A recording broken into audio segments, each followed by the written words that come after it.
আরেকজন আসেনি? হ্যাঁ, ওনার মেয়ে মীরা।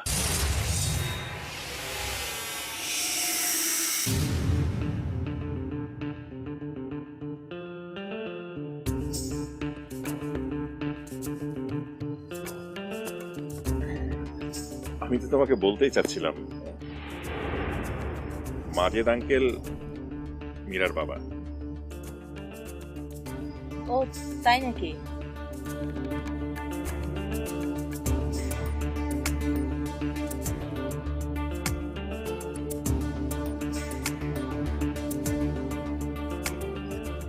তো মীরা আসেনি কেন? হ্যাঁ, ওর আসার কথা ছিল কিন্তু আসতে পারলো না। ওই জামাই বাবাজি আজকে ফিরবে তো, তাই। ও আসে। ভাগ্যিস আসেনি, বেঁচে গেছি। আসলে কি যে লঙ্কা কাণ্ড হয়ে যেত খেয়ে ছাড়ে। Thanks god. আসলে মীরা আসলে খুব ভালো হতো। ও আমার অনেক উপকার করেছে। কি উপকার?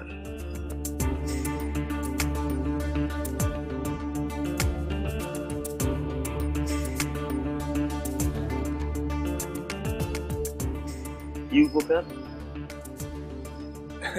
সেসব কথা পরে হবে।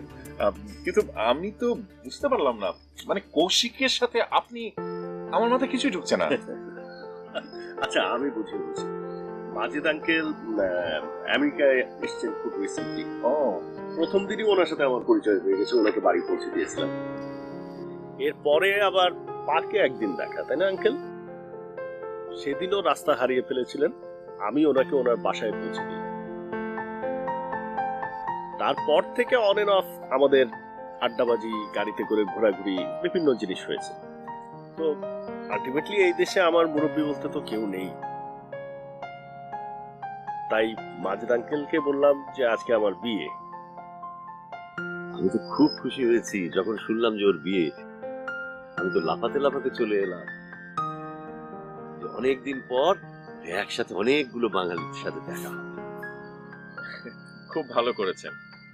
আপনার সাথে দেখা হয়ে আমার সত্যি খুব ভালো লাগলো। আন্টির কথা তো আমি শুনেছি, মানে উনি এভাবে চলে গেলেন। যায়নি,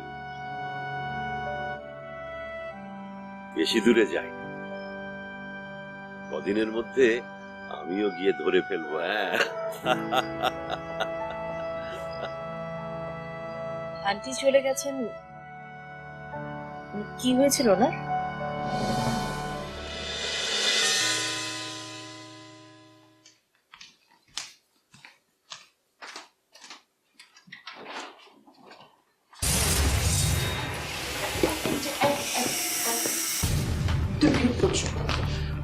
আমি তোমাকে সবকিছু বলবো, প্লিজ। মানে তুমি বোঝার চেষ্টা করো। আমি যা বোঝার সব পরে বুঝবো। তুমি আমার বাসা থেকে বের হও, তোমার সাথে আমার কোনো কথা নেই। প্লিজ, তোমার সাথে আমার জরুরি